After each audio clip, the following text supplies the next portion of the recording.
What was the League of Nations?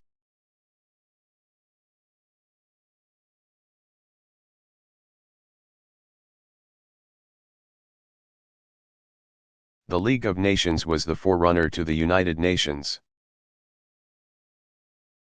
It was an international organization established by the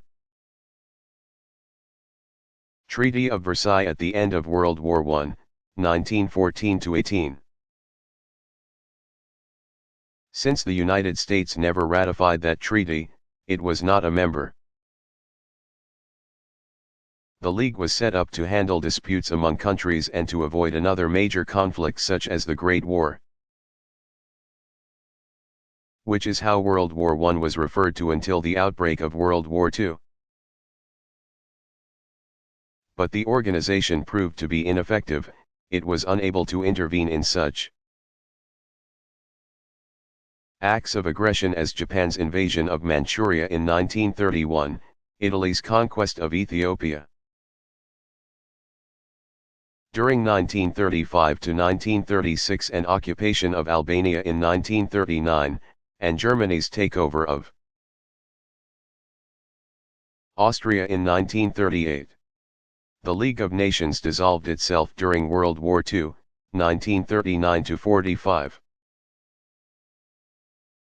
Though unsuccessful,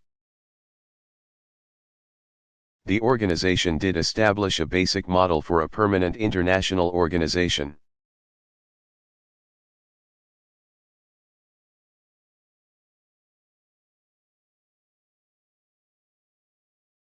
How old is the U.S. income tax?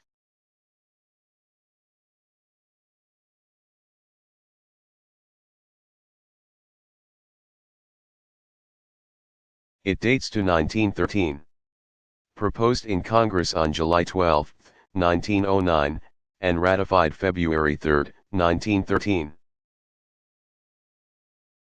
The 16th Amendment to the U.S. Constitution gives the federal government, specifically the U.S. Congress, authority to levy and collect income taxes. The language of the amendment states that incomes from whatever sources derived may be taxed, and without regard to a census.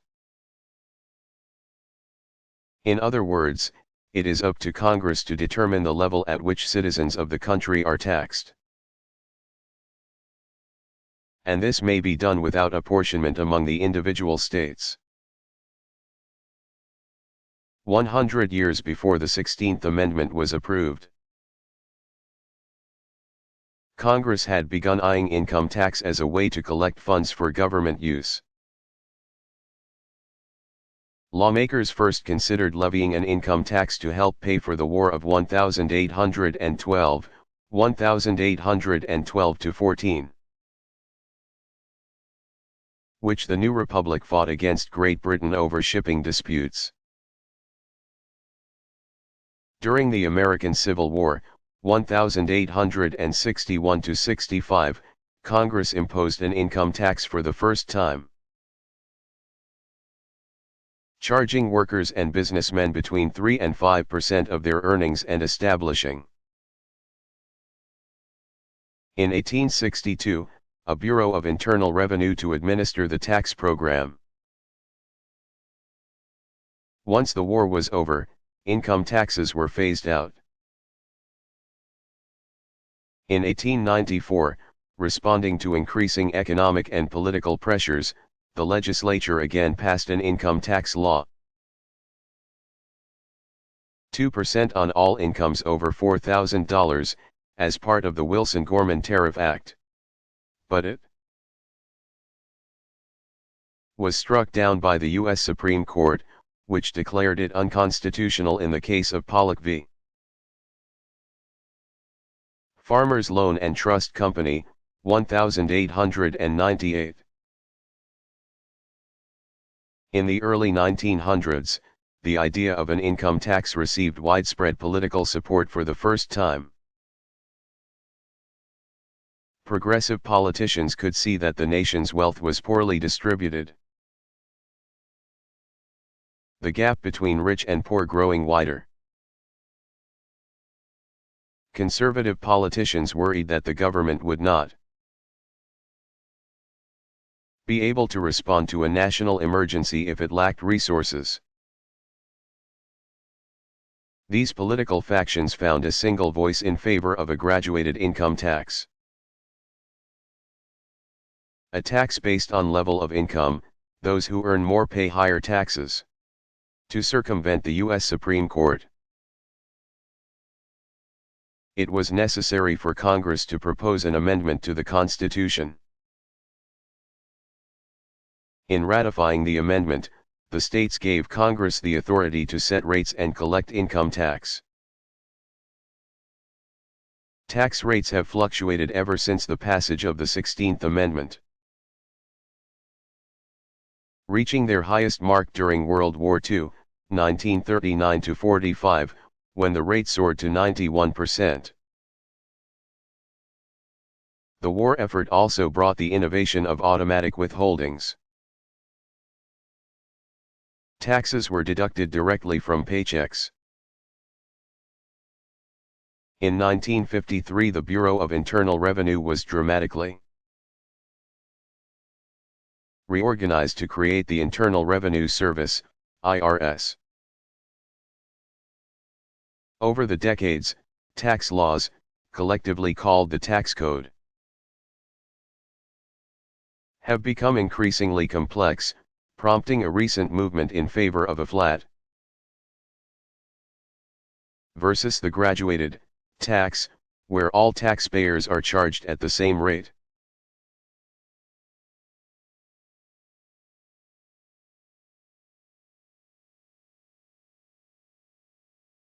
What advances were made in medicine during the Renaissance?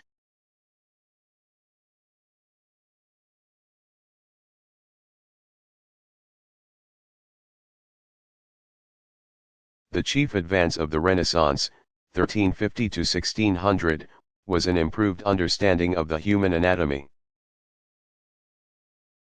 This knowledge was the direct result of dissection, which was prohibited during the Middle Ages, 500-1350.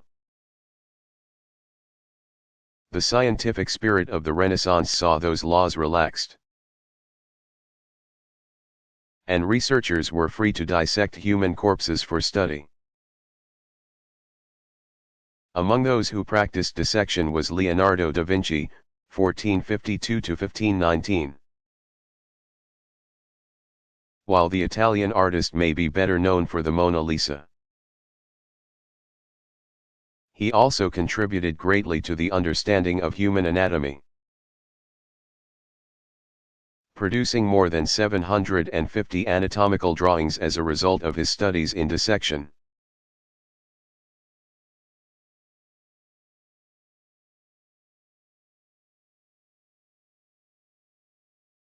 What is the difference between socialism and communism?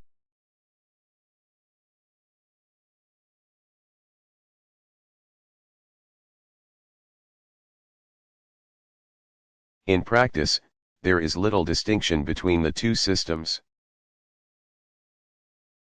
which both rely on the elimination of private property and the collective ownership of goods. But in theory, there are distinctions between the two.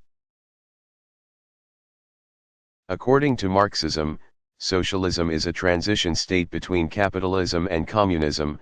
In socialism, the state, or government, still exists, and is in control of property and the programs for collectivization. Marxist theory holds that communism is the final stage of society after the state has dissolved. In a communist society, economic goods and property are distributed equally among the people.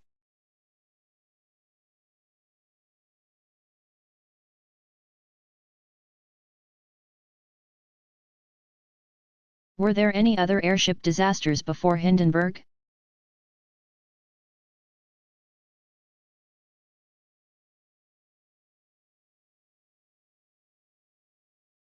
Yes, as Hugo Eckener, 1868 to 1954, and his Zeppelin company laid plans in 1934 to build the large and luxurious Hindenburg.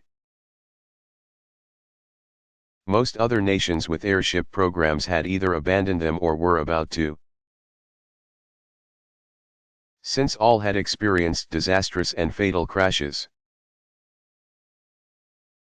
One of these was when a British dirigible R-101 burned on October 5, 1930. Northwest of Paris while on her maiden voyage to Australia. That disaster claimed 54 lives.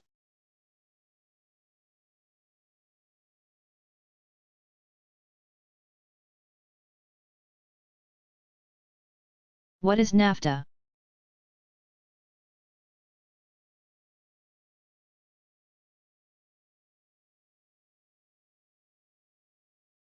NAFTA is the North American Free Trade Agreement, signed on December 17, 1992, by U.S. President George H. W. Bush, 1924, Canadian Prime Minister Brian Mulroney, 1939, and Mexican President Carlos Salinas de Gortari, 1948. It went into effect January 1, 1994. Inspired by the success of the European Community's Open Trade Agreement. The architects of NAFTA aimed to create free trade among North America's three largest countries. A 1988 pact between the United States and Canada had already lifted numerous barriers to trade between the two nations. That agreement was expanded to include Mexico through a series of negotiations that were preliminarily approved in August 1992 and were concluded with the signing of NAFTA later that year. The agreement removes trade barriers, including customs duties and tariffs, over the course of 15 years. Allowing commodities and manufactured goods to be freely traded among the three nations. NAFTA also includes provisions that allow American and Canadian service companies to expand their markets into Mexico.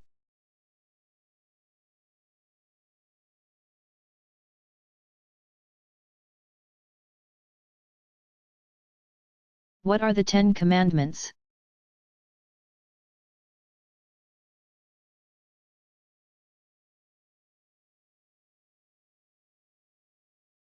Also called the Decalogue, the Ten Commandments appear in the Bible in the book of Exodus 20:2-17, and in the book of Deuteronomy 5:6-21. They are considered the summary of divine law as handed down by God to Moses, who not only heard them but received them in the form of writing on 2 stone tablets as he stood atop Mount Sinai, what is known today as Gebel Musa. On Egypt's Sinai Peninsula, where he had been summoned by God. According to the Bible, the commandments, which are paramount in the ethical systems of Judaism and Christianity, are these: 1. Do not have any other God besides the Lord God. 2. Do not have or worship idols. Carved images. 3.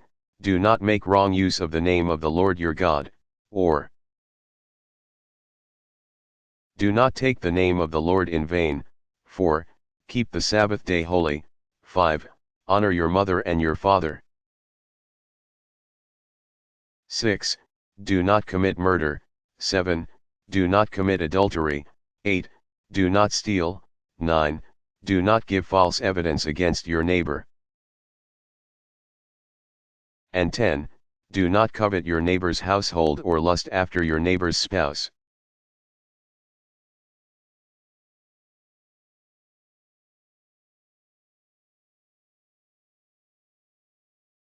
Who is Che Guevara?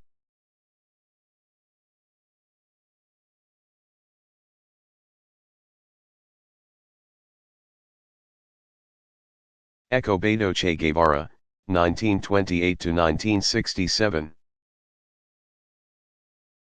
Was an idealist who became involved in revolutionary movements in at least 3 countries.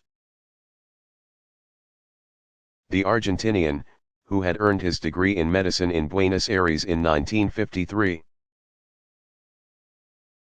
Believed that social change and the elimination of poverty could only come about through armed conflict. Guevara met Fidel Castro, 1926, in Mexico in 1954 and served his guerrilla forces as a physician and military commander during the Cuban Revolution, 1956–59. Once in power, Castro appointed Guevara as president of the National Bank of Cuba. Between 1965 and 1967, Guevara became active in leftist movements in Congo and in Latin America. He was leading a force against Bolivian government when he was killed in 1967.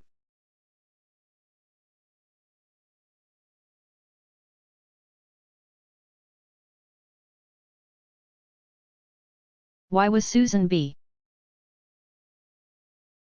Anthony tried?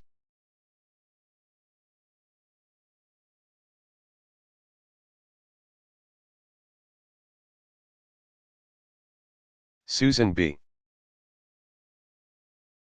Anthony, 1820–1896, was tried for violating federal voting laws.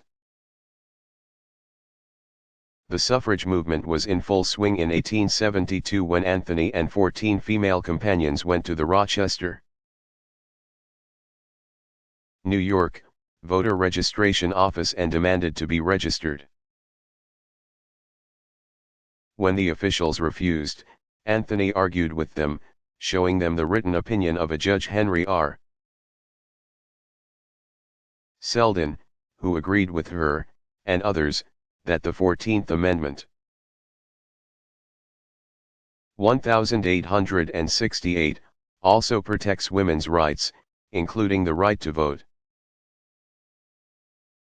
She threatened the registrars that she would sue them if they did not allow her to participate in elections. They gave in and the women signed up to vote. On election day, November 5, they did just that. 23 days later, all 15 women were arrested for having done so. Bail was set, and eventually all the women were released. The following June, Anthony's trial got underway. The U.S. District Attorney presented the government's case against her. She had upon the 5th day of November 1872, voted. At which time she was a woman. She was found guilty and ordered to pay a fine of $100. In another act of civil disobedience, Anthony refused to pay it, saying, "Resistance to tyranny is obedience to God." In the coming years, the nation's courts continued to narrowly interpret the 14th Amendment to the U.S. Constitution, to the exclusion of women. Anthony died 24 years before American women were granted suffrage. After the 19th Amendment was made in 1920.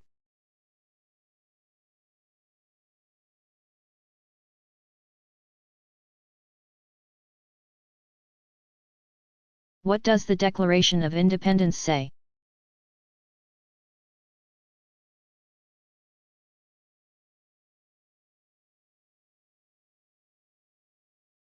The Declaration of Independence, adopted July 4, 1776. Has long been regarded as history's most eloquent statement of the rights of the people. In it, not only did the 13 American colonies declare their freedom from Britain, They also addressed the reasons for the proclamation, naming the causes which impel them to the separation, and cited the British government's violations of individual rights, saying the history of the present King George III of Great Britain is a history of repeated injuries and usurpations, which aimed to establish an absolute tyranny over these states. The opening paragraphs go on to state the American ideal of government, an ideal that is based on the theory of natural rights. The Declaration of Independence puts forth the fundamental principles that a government exists for the benefit of the people and that all men are created equal. As the chairman of the Second Continental Congress Committee that prepared the Declaration of Independence, it was Thomas Jefferson, 1743 to 1826, who wrote and presented the first draft to the Second Continental Congress on July 2, 1776. The passage that is most frequently quoted is this: "We hold these truths to be self-evident, that all men are created equal, that they are endowed by their Creator with certain unalienable rights, that among these are life, liberty, and the pursuit of happiness, that to secure these rights, governments are instituted among men, deriving their just powers from the consent of the governed, that whenever any form of government becomes destructive of these ends, it is the right of the people to alter or to abolish it, and to institute new government, laying its foundation on such principles and organizing its powers in such form as to them shall seem most likely to affect their safety and happiness."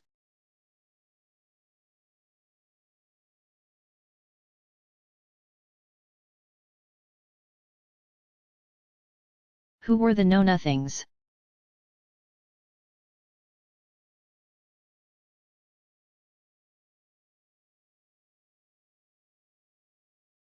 The Know-Nothings were members of A.U.'s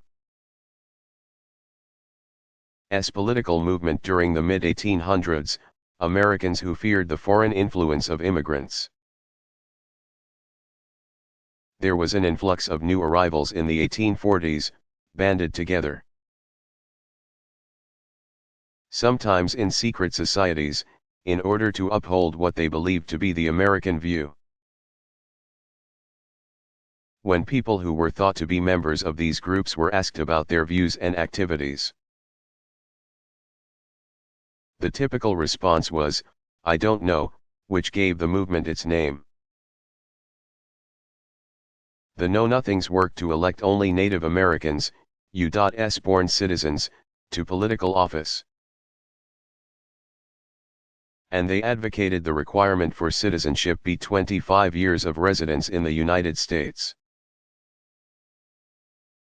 Since many immigrants came from European countries and were Roman Catholics, the Know-Nothings also opposed the Catholic Church. In 1843, Know-Nothings formed the American Republican Party. By 1854 they had allied themselves with factions within the Whig Party and in the state elections held that year. Know-Nothings swept the vote in Massachusetts and Delaware, nearly carried New York and Pennsylvania, and pulled substantial votes in the South. The following year, the Know-Nothings dropped much of their secrecy and became known simply as the American Party. It was the issue of slavery that finally split the party in the national election of 1856. And the group dissolved after that. Anti-slavery members of the American Party joined the newly formed Republican Party.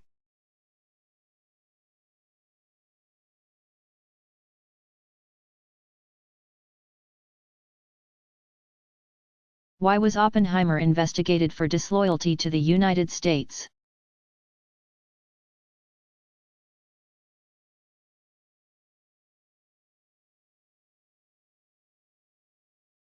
American physicist J. Robert Oppenheimer, 1904 to 1967, who had directed the Los Alamos, New Mexico laboratory where the first atomic bomb was developed and built, was investigated by the government in 1953 and 1954 because of his opposition to the United States' development of a hydrogen bomb. He was also suspected of having ties with the Communist Party, and therefore was viewed as a security risk. Following World War II, 1939–45, Oppenheimer, seeing the devastating and awesome power of the atomic bomb his laboratory had created, became a vocal advocate of international control of atomic energy. When the United States began developing the hydrogen bomb, also called a thermonuclear bomb because of the high temperatures that it requires in order to create a reaction, Oppenheimer objected on both moral and technical grounds. The hydrogen bomb is a far more destructive weapon than the atomic bomb. In 1953, Oppenheimer was suspended from the U.S. Atomic Energy Commission (AEC) because he was believed to pose a threat to national security. Hearings were held, but the New York-born scientist was cleared of charges of disloyalty. A decade later, in 1963, the organization gave Oppenheimer its highest honor, the Enrico Fermi Award, for his contributions to theoretical physics. Indeed, Oppenheimer had done much to further the science during his lifetime. As a member of the faculty of the University of California at Berkeley, he established a center for research in theoretical physics. He also taught at the California Institute of Technology, and he served as director of the Institute for Advanced Study in Princeton, New Jersey, from 1947 to 1966. There he knew German-born physicist Albert Einstein. 1879 to 1955, who accepted a position at the Institute in 1933 and remained there until his death in 1955.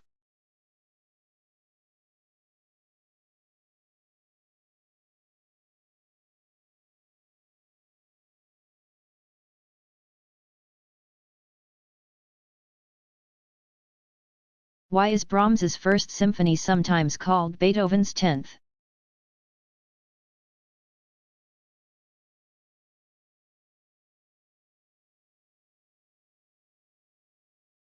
In many ways, Johannes Brahms, 1833 to 1897, was the inheritor of Beethoven's genius, prompting some music historians to refer to Brahms's First Symphony as Beethoven's 10th. This is not to diminish the work of the great 19th-century composer, who left an enduring corpus of works. Brahms demonstrated that classicism continued to have artistic validity and was not incompatible with the Romanticism of the late 19th century.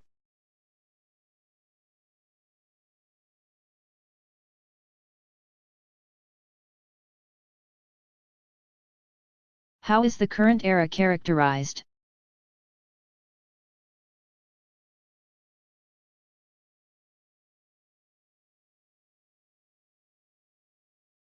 Ask the question of most any observer, and the answer would include catchphrases like global marketplace, global village, or globalization. Modern communications and transportation connect people as never before. Businesses enjoy Broader markets for their goods and services, manufacturing facilities, and jobs are located far from the offices of the companies that market them, and people of many nationalities, races, and religions have more and more contact with one another every day, for business and pleasure. Some observers worry that this contact will blur rich cultural differences, diluting diversity.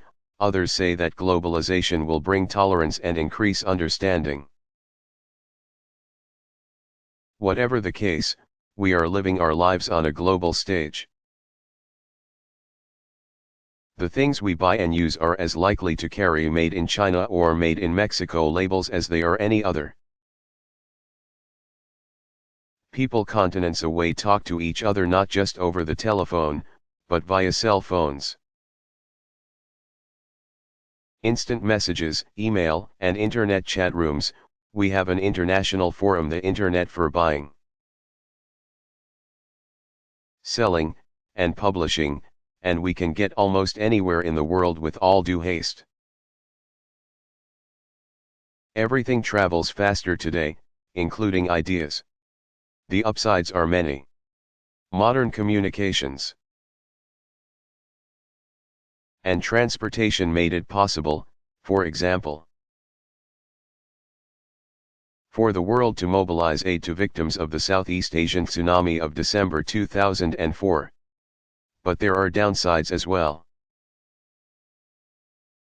Critics say globalization is fueling the exploitation of workers in developing nations, contributing to a modern slave trade, rapidly depleting resources, and wiping out environmental diversity. These are some of the reasons protesters have demonstrated outside meetings of the World Trade Organization. Why some people opposed the North American Free Trade Agreement, NAFTA, and oppose the pending CAFTA, Central American Free Trade Agreement. And why many people dislike that American popular culture is marketed around the world. The problem could be distilled to this: diversity versus homogeneity. And the resulting culture clashes are not restricted to the realm of scholarly thought. They are making headline news. The enemy is no longer the strong-armed, nuclear-fortified, absolutist government of the Cold War era.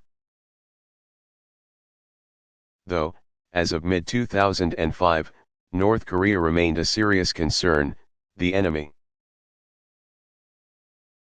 As the U.S. State Department reminds us, is any group of individuals with extreme views.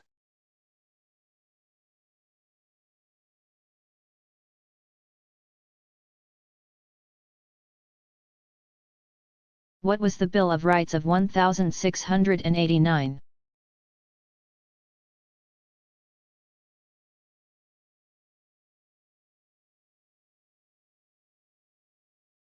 The English Bill, accepted by King William III, 1650–1702.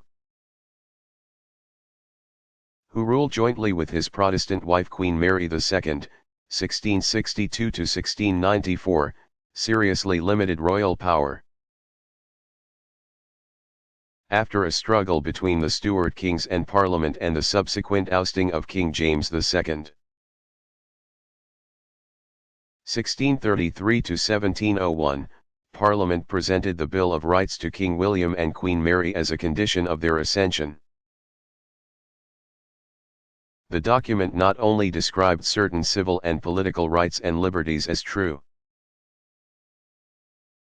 ancient, and indubitable, but it also ironed out how the throne would be succeeded. This point was of critical importance to the future of England. The article stipulated that no Roman Catholic would rule the country. Since the Bill of Rights served to assert the role of Parliament in the government of England, It is considered one of the seminal documents of British constitutional law.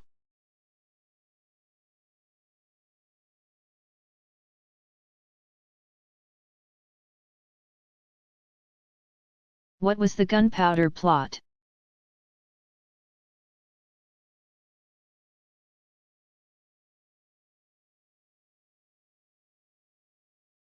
In 1605 a group of 12 men, who believed the English government to be hostile to Roman Catholics, laid plans to blow up the Houses of Parliament with King James I, 1566–1625, and government officials in it. Their scheme was discovered, however, and all of the conspirators were put to death. The event is remembered today in two ways: on the night of November 4, which was when the plot was supposed to be carried out, the English hold a festival in which Guy Fawkes (1570–1606), the conspirator who originated the Gunpowder Plot, is burned in effigy. Further, the vaults beneath the Houses of Parliament are searched before each new session.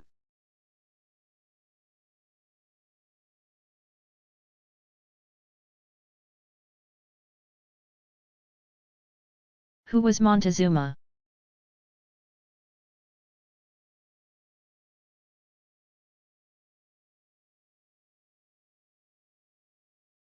Montezuma, or Moctezuma, was the name of two rulers of the Aztec Indians in Mexico. Montezuma I ruled an area that extended from the Atlantic to the Pacific. He is credited with enlarging Tenochtitlan, the Aztec capital, which is today Mexico City.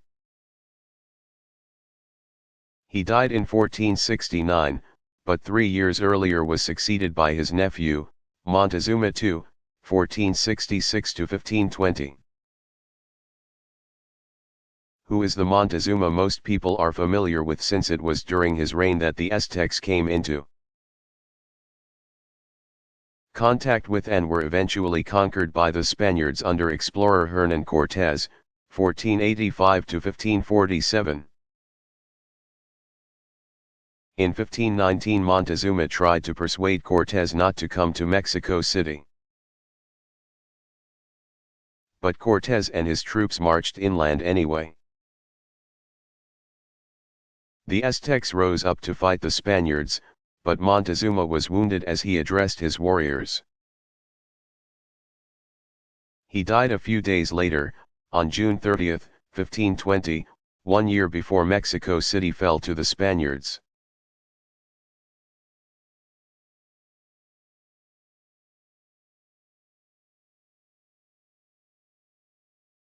Who were the Saxons?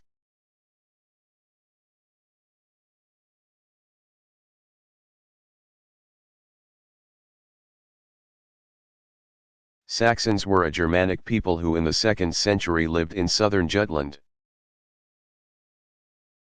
in the area of present-day Denmark and northwestern Germany.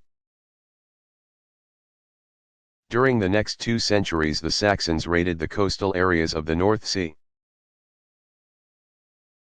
By about 400, they had reached northern Gaul, the ancient country that occupied the area west and south of the Rhine River,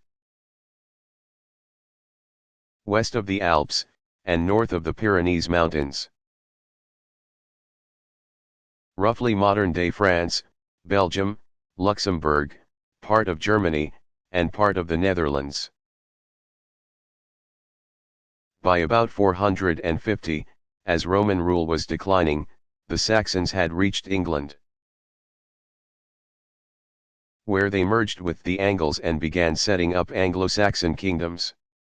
The Anglo-Saxons dominated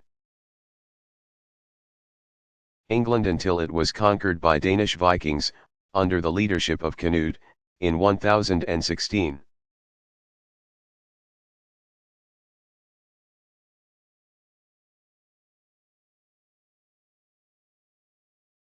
Why was Algerhis tried?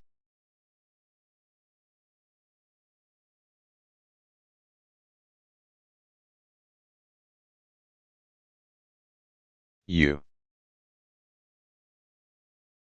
public official Alger Hiss, 1904 to 1996, was tried for perjury during 1949 and 1950.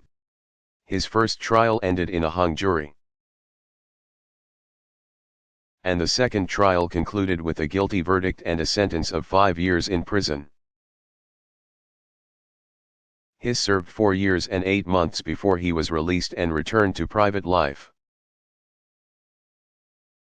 To this day many believe Hiss was framed by Republican politicians who charged President Harry Truman's 1884 to 1972 administration with employing communists who acted as secret agents for the Soviet Union. The politically charged case was packed with intrigue, including the testimony of a Time magazine senior editor who was later revealed to be a perjurer and who used at least 7 different aliases in a 14-year period.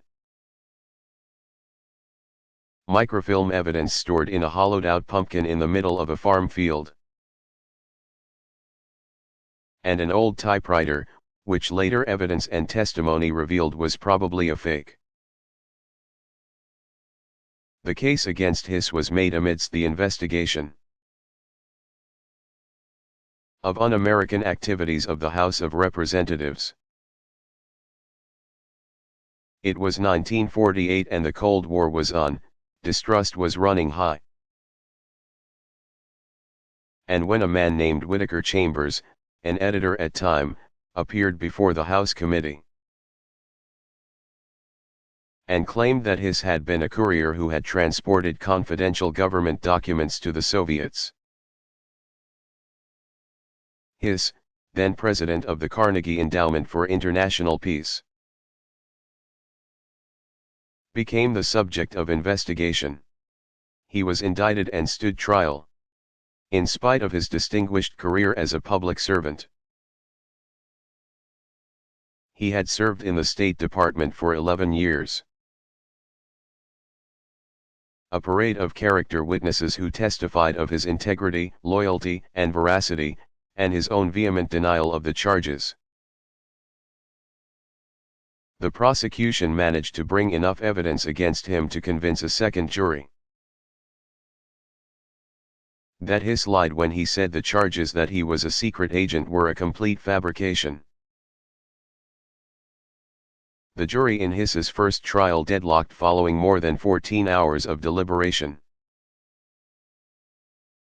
Even after his conviction, Hiss's lawyers worked tirelessly to appeal the case. All attempts were denied. In 1957 Hiss published his own account of the case. In the Court of Public Opinion, in which he reasserted his innocence. Then in 1973, during the Watergate hearings, former White House counsel John Dean's 1938, explosive testimony included the statement that he heard President Richard Nixon 1913 to 1994, say, "The typewriters are always the key, we built one in the Hiss case." In 1988 Hiss published again. The book was titled Recollections of a Life.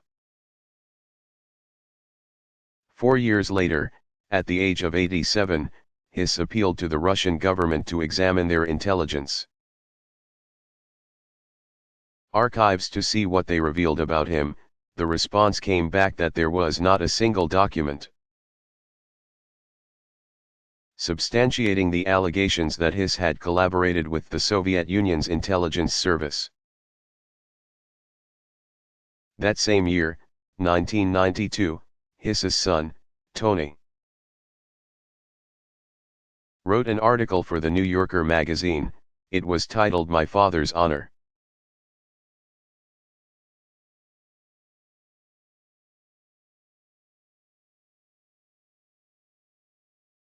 What caused the Spanish Civil War?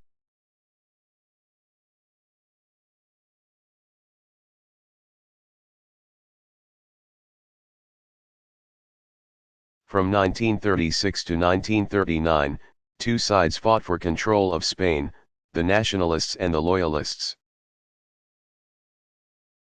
The insurgent nationalists were aristocrats, military leaders, Roman Catholic clergy, and members of a political group called the Phalange Party. They were supported by Nazi Germany, under Adolf Hitler 1889 to 1945. And Fascist Italy, under Benito Mussolini 1883 to 1945, in their effort to wrest control. The Loyalists were liberals, socialists, and communists. They were supported by the Soviet Union, under Joseph Stalin 1879 to 1953. A number of non-Spanish idealists, who believed saving the Republic from the fascist rebels was worth dying for, joined the ranks of the Loyalists to form the International Brigade. In his novel For Whom the Bell Tolls, Ernest Hemingway 1899 to 1961, who had covered the war as a correspondent, wrote about one young American man who took up arms in behalf of the Loyalist effort. The Nationalists, under Generalissimo Francisco Franco, 1892 to 1975,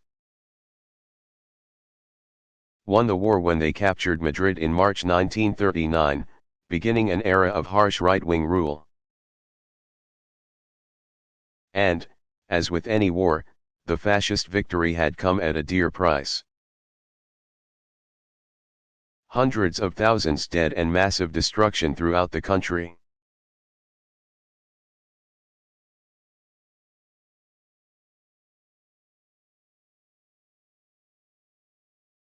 How old is chess?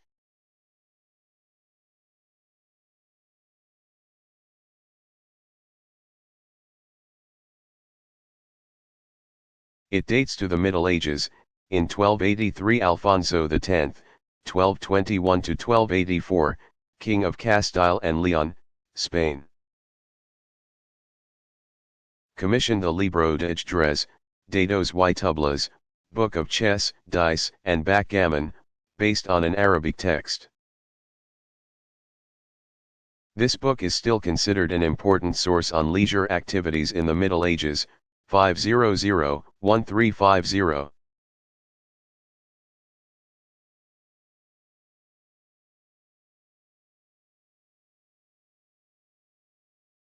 When was the first test tube baby born?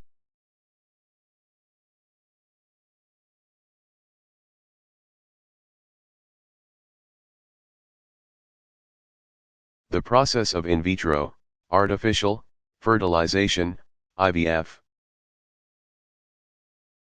in which doctors retrieve an egg from the mother and mix it with the father's sperm in a petri dish or test tube to achieve fertilization. Made possible the birth of Louise Brown on July 25, 1978, in Bristol, England. She became the world's first test tube baby. The scientific and medical advance of IVF gave parents who were otherwise unable to conceive another chance at procreation. The procedure has since resulted in numerous successful births. 10 years after Louise Brown was born, an infertile couple had a 1 in 10 chance to procreate using IVF technology.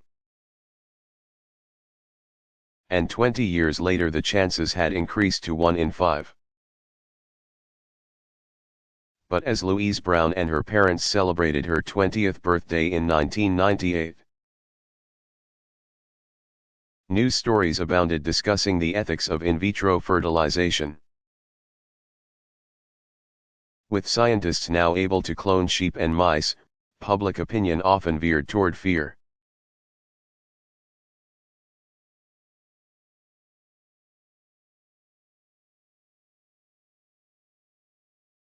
Who were the Vandals?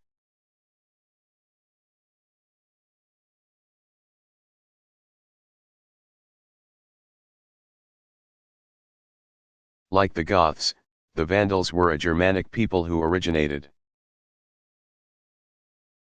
in an area south of the Baltic Sea in what is now Scandinavia. By AD 100 they had moved into the southern region of, present-day, Poland. But there they eventually found themselves threatened by the Huns. And so they began moving westward late in the 4th century. Early in the 5th century, the Vandals overran Gaul, in Western Europe, Spain, and northern Africa, where they eventually settled. Between 428 and 477 the Vandals were ruled by the powerful King Genseric. Under his reign, they ravaged Rome, in 455. Their pillage was so thorough that the word Vandal is used to describe anyone who willfully destroys property that is not theirs. In 533 and 534, like the Ostrogoths, the Vandals were defeated by armies of the Byzantine Empire.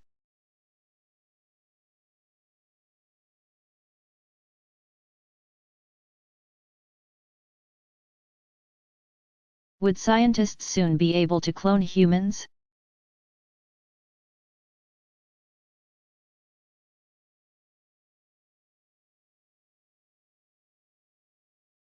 While technological advances continue to be made, government leaders around the world grapple with how to regulate the use of new life-giving technologies such as IVF.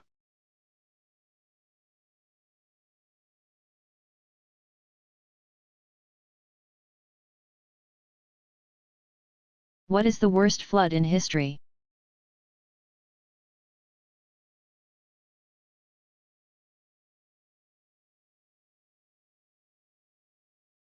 The worst flood to date occurred in China in 1887, when more than 900,000 people died as the Huanghe Yellow River overflowed. China is particularly susceptible to severe and regular flooding. The Huanghe River alone typically floods 2 out of every 3 years. And because river valleys are densely populated, the human toll is often great. A 1939 flood in North China claimed more than 500,000 lives.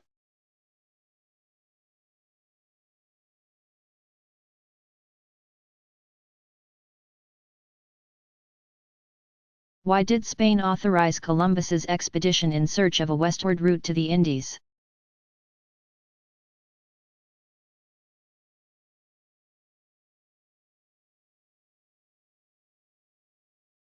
When Christopher Columbus, born Cristoforo Colombo, 1451–1506, who was Italian, became convinced that Earth was round.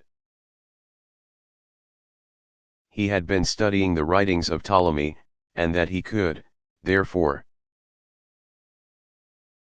reach the east by traveling due west across the ocean. He first took the idea to the King of Portugal to seek his financial aid. This was about 1483. The move was a natural one. He had settled in Portugal at the age of 25, married a Portuguese woman, who bore him one son before she died. And Portugal was the leading seafaring nation of Europe at that time, carrying out southbound voyages with the intent of rounding Africa and reaching the Indies to the east. But Columbus was rebuffed by the Portuguese monarch. When in 1484 he took his plan to the Spanish monarchs, King Ferdinand,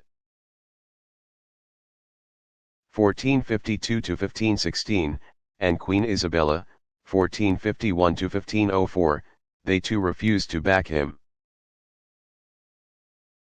But Columbus persisted, and in 1492 the Spanish king and queen agreed to sponsor the explorer's plan.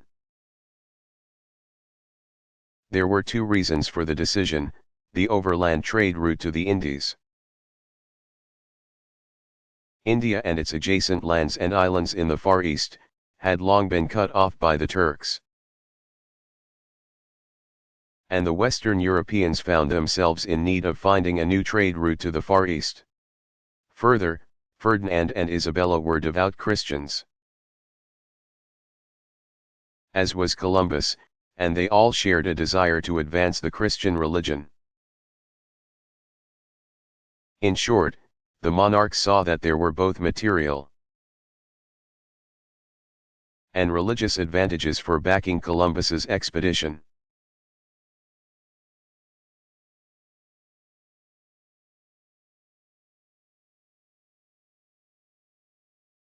How old are card games?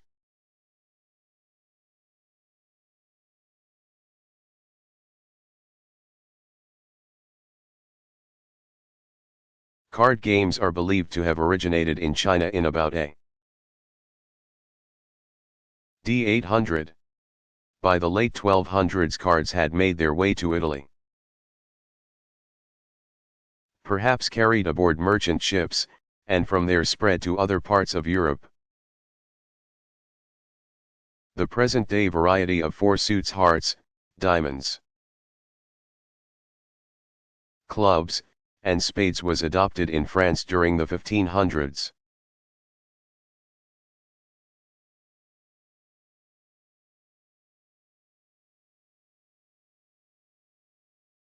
What was the Tang dynasty?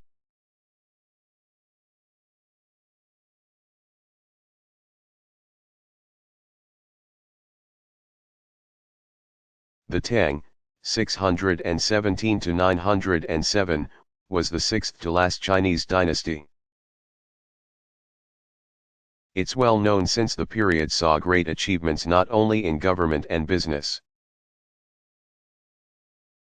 but in letters and the arts, principally lyrical poetry, formal prose, painting, sculpture, and porcelain pottery.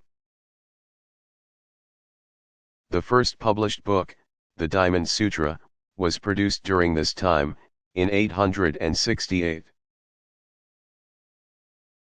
Considered a golden age of Chinese civilization, the Tang was also an age of great expansion. At its height, the empire stretched from Turkmenistan in the west to Korea,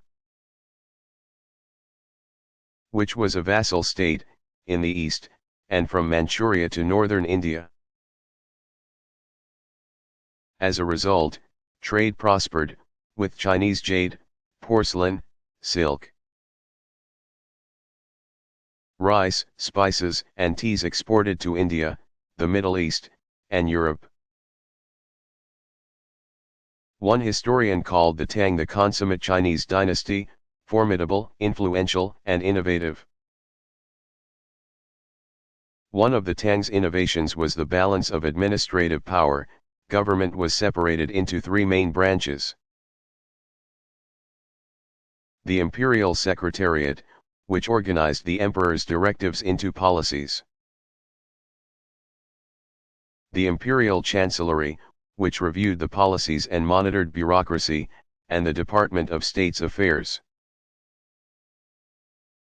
which carried out the policies through the administration of 6 ministries. Add to this triumvirate a board of censors, which ensured that corruption was kept to a minimum. This form of government outlasted the Tang dynasty. Subsequent monarchies perpetuated the system into the 20th century. Yet another example of the forward thinking of the Tang dynasty was a civil service. Candidates for public service were trained in the Confucian principles before they took an exam that would qualify them for official duty.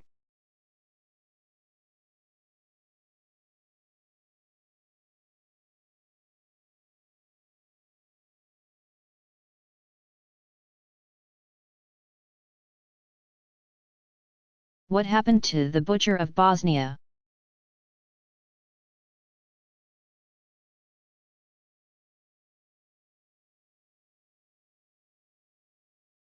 During the Bosnian War, Radovan Karadzic, 1945, the former president of the Serb Republic and commander of its armed forces, earned himself the ignominious nickname the Butcher of Bosnia for directing the massacres and mass victimization of enemies, many of them Muslims. Following the war, the United Nations International Court Tribunal for the former Yugoslavia, ICTY, in The Hague issued 2 indictments of Karadzic, charging him with genocide, war crimes, and crimes against humanity. Karadzic disappeared in 1996 and was still at large in spring 2005. There were warrants for his arrest. In early December 1998, North Atlantic Treaty Organization NATO forces arrested Karadzic henchman General Major Radislav Kristic, 1948.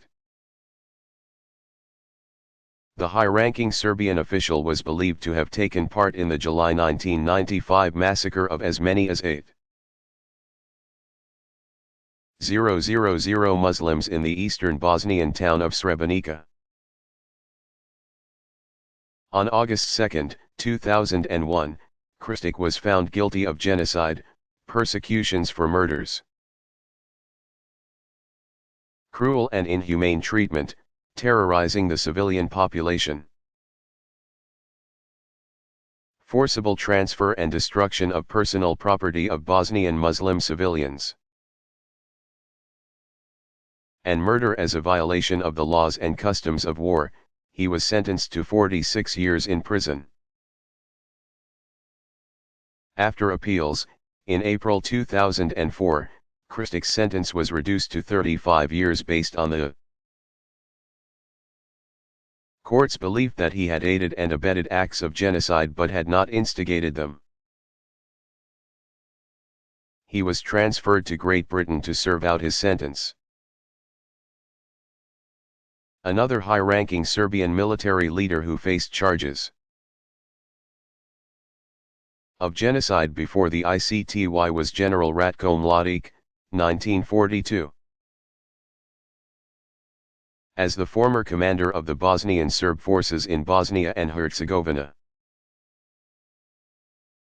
Mladic was considered responsible for the serious breaches of international humanitarian law committed by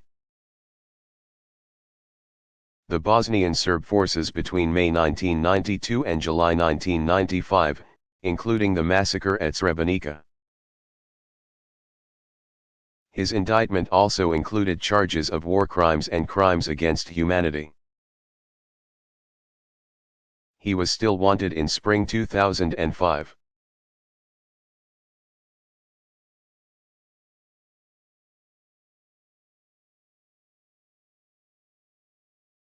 When was the first hospital established in North America?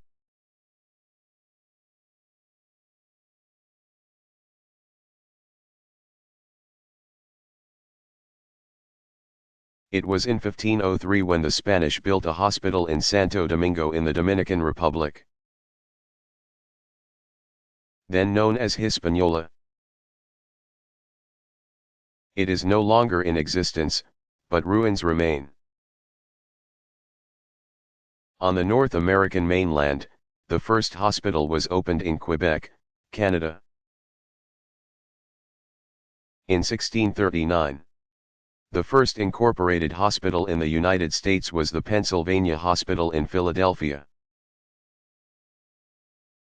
Chartered in 1751 with the support of statesman Benjamin Franklin, 1706 to 1790.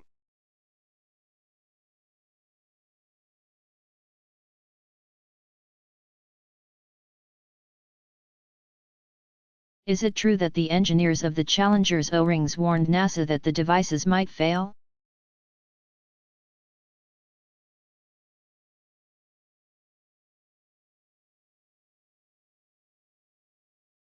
Yes, but sadly the advice of the engineers went unheeded. The O-ring manufacturer, Morton Thiokol, gave the National Aeronautics and Space Administration, NASA, the go-ahead in the hours before Challenger's takeoff. On January 27, 1986, the night before the planned takeoff, the temperature at Cape Canaveral, Florida, dropped to well below freezing. Since no shuttle had been launched in temperatures below 53 degrees Fahrenheit, NASA undertook a late-night review to determine launch readiness. As a contractor, Morton Thiokol participated in this process, with their engineers expressing concerns about the O-rings on the shuttle's solid rocket boosters. They feared the rings would stiffen in the cold temperatures and lose their ability to act as a seal. Since the space agency was under pressure to launch the shuttle on schedule, NASA managers pushed the manufacturer for a go or no-go decision. The managers of Thiokol, who were aware that the O-rings had never been tested at such low temperatures, signed a waiver stating that the solid rocket boosters were safe for launch at the colder temperatures. Challenger was launched the next morning, at 11:38 a.m. About 1 minute into the flight, a flame became evident, and seconds later, the spacecraft exploded. All 7 crew members died. Investigators later concluded that the tragic accident had been caused by the failure of the O-rings.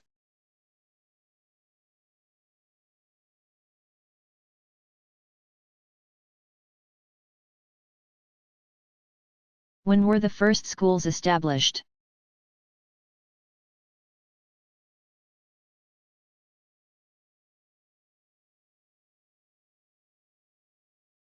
The first formal education began shortly after the development of writing, c. 3000 BC, when both the Sumerians, who had developed a cuneiform system of pictographics, and the Egyptians, who developed hieroglyphics, established schools to teach students to read and write the systems. After the development of the first alphabet, between 1800 and 1000 BC, by Semitic people in Syria, religious schools were set up.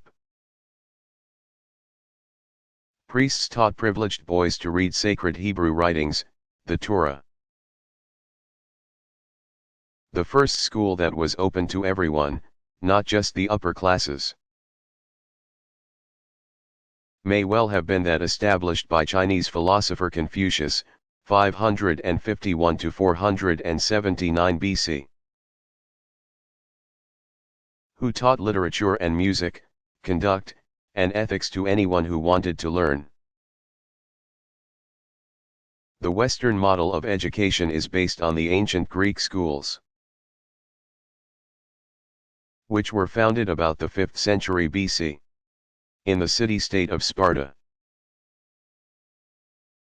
Boys were not only trained for the military, they also learned reading and writing and studied music.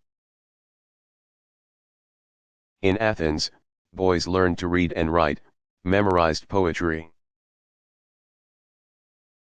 and learned music as well as trained in athletics. In the second half of the 5th century BC, the Sophists, ancient Greek teachers of rhetoric and philosophy,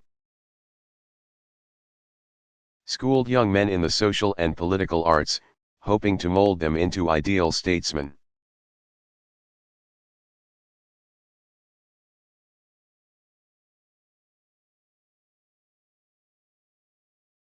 Which countries comprised the Allies in World War II?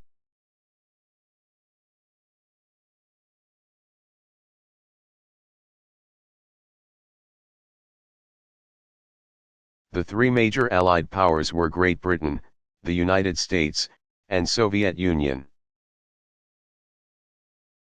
Their leaders, Winston Churchill, 1874 to 1965, Franklin Roosevelt, 1880–1945.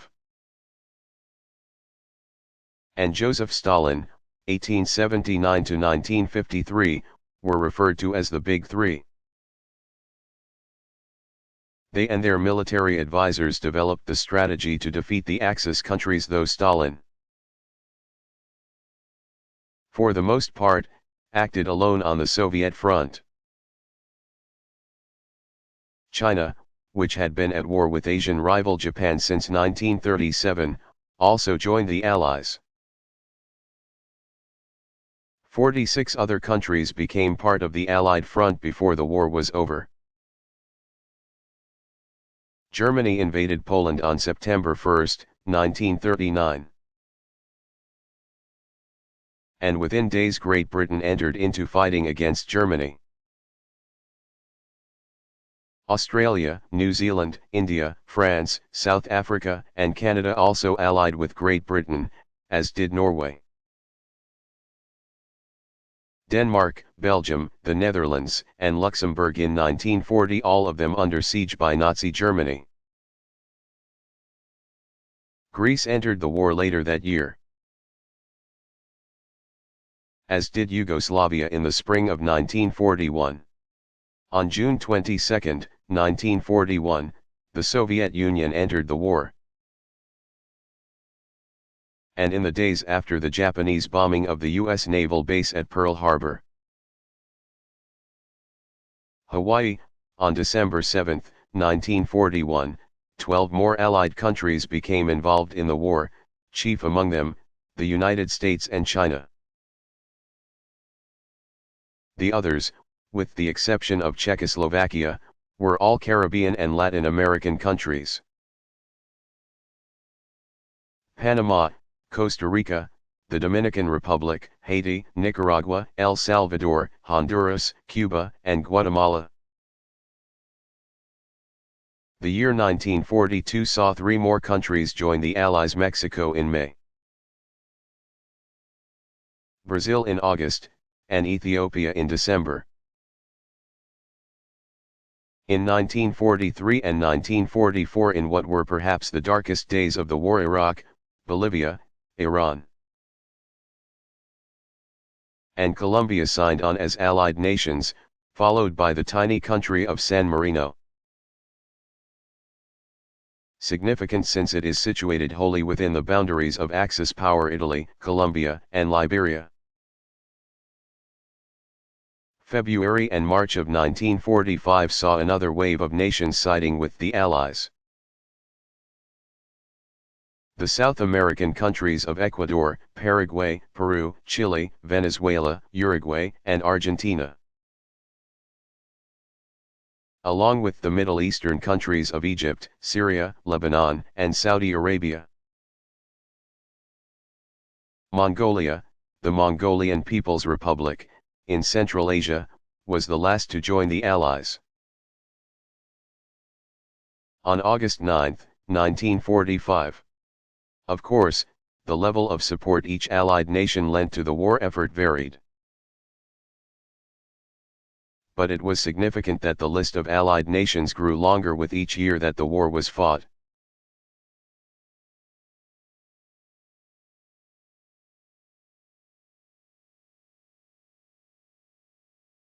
What is King Cotton?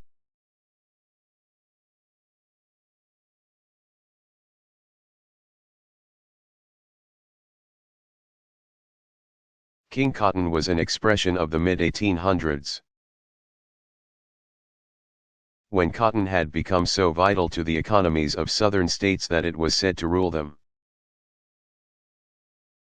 Until the 1790s, growers were limited to producing the quantity of cotton that could be processed by slaves. Separating cotton's fibers from its seeds was a time-consuming and labor-intensive process. The bolls were dried in front of a fire, and the seeds were picked out by hand. In 1793, American inventor Eli Whitney, 1765 to 1825, introduced the cotton gin. In one day, his machine could clean 50 times as much cotton fiber than could a manual laborer. While Whitney patented the machine in 1794, imitations were nevertheless quickly put into production by shrewd businessmen who observed the effect the gin could have on the nation's cotton industry. There was no shortage of demand for the fiber. Just before Whitney developed the gin, another inventor, British-born Samuel Slater, 1768 to 1835, built the first successful water-powered machines for spinning cotton, which he introduced at a Rhode Island mill in 1790. As the 1800s dawned, machinery had made cotton the center of the nation's emerging textiles industry. Growers in the South stepped up cotton production to keep up with factories' demands. Slave labor and excellent growing conditions in the southern states, predominantly Alabama, Mississippi, Georgia, and South Carolina, combined to dramatically increase production. By 1849, cotton exports reached $66 million a year and accounted for roughly 2/5 of total U.S. exports. But cotton came at a dear price. While laborers in the North's textile factories worked under difficult and sometimes dangerous circumstances, in the South cotton crops were planted and harvested by slaves. As abolitionists became increasingly vocal about the immorality of slavery and demanded the U.S. government legislate the abolition of slavery, Southern growers defended the system, knowing that their livelihoods and the South's economy depended on it. In 1858, Senator James Henry Hammond, 1807 to 1864, of South Carolina taunted Northern sympathizers, saying, "You dare not make war on cotton, no power on earth dares make war upon it. Cotton is king." Hammond was not the first to use the phrase, it was coined 3 years earlier in the title of a book. Cotton's importance to the South contributed to the deepening North-South divide in the nation. By the time the Civil War, 1861–65, began, the southern United States supplied 2/3 of the world's cotton.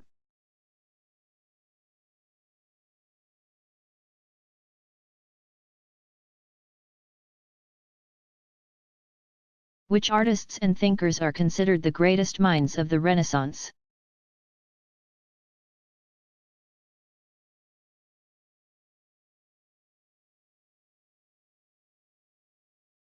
The great writers of the Renaissance include the Italian poet Petrarch, 1304–1374,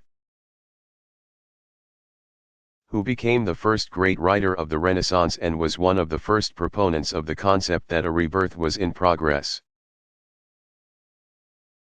Florentine historian Niccolò Machiavelli, 1469–1527, who wrote the highly influential work The Prince.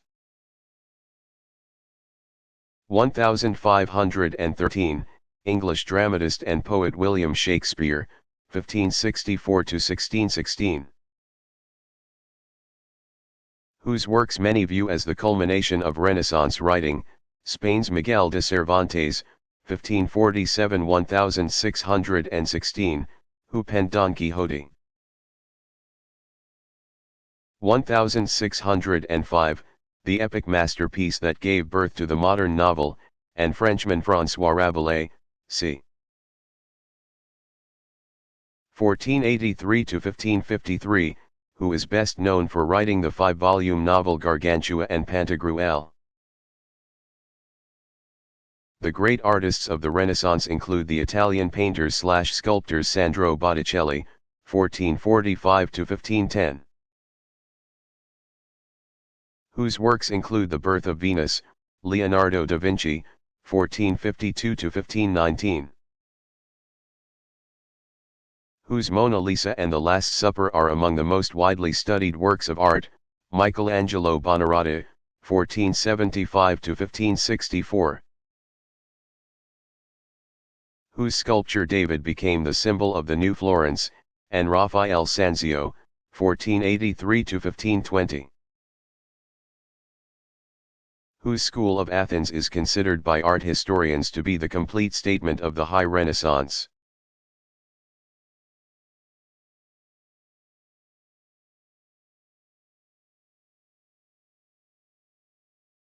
What did immigrants experience at Ellis Island?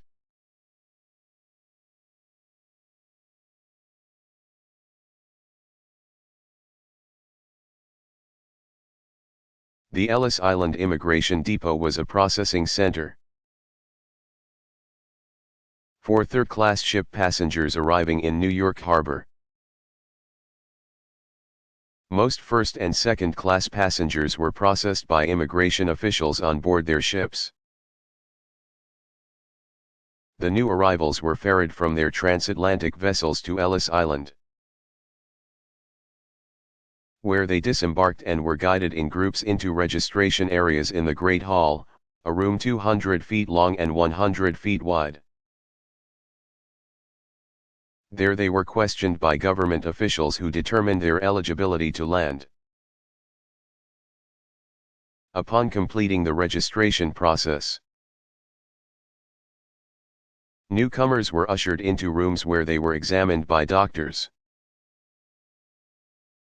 The processing was extremely businesslike to the point of being dehumanizing.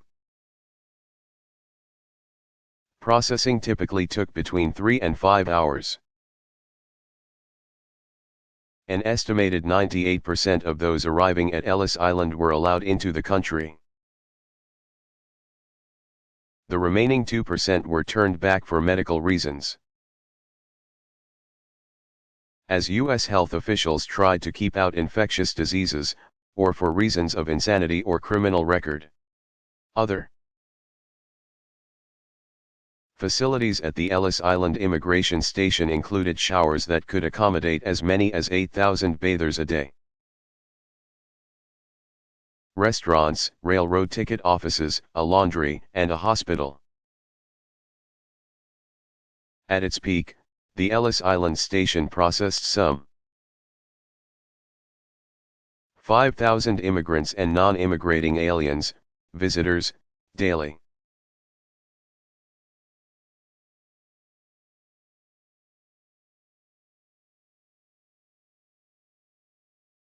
What were lords?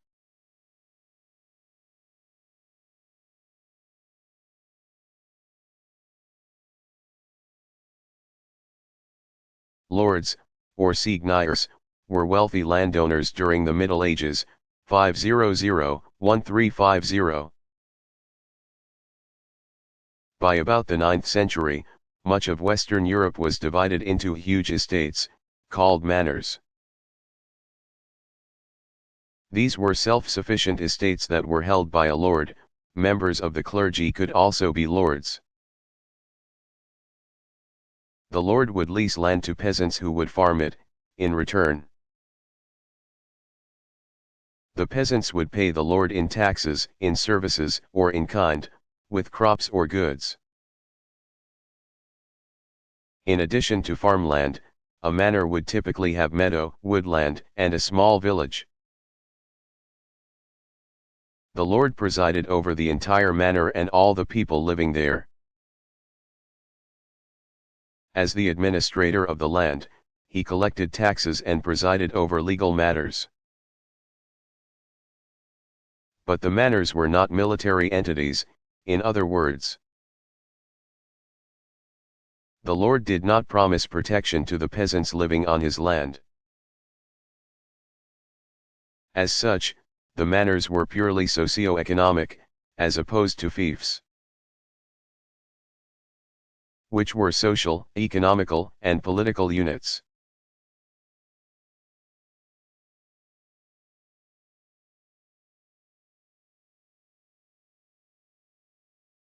How did Mother Teresa begin her life's work?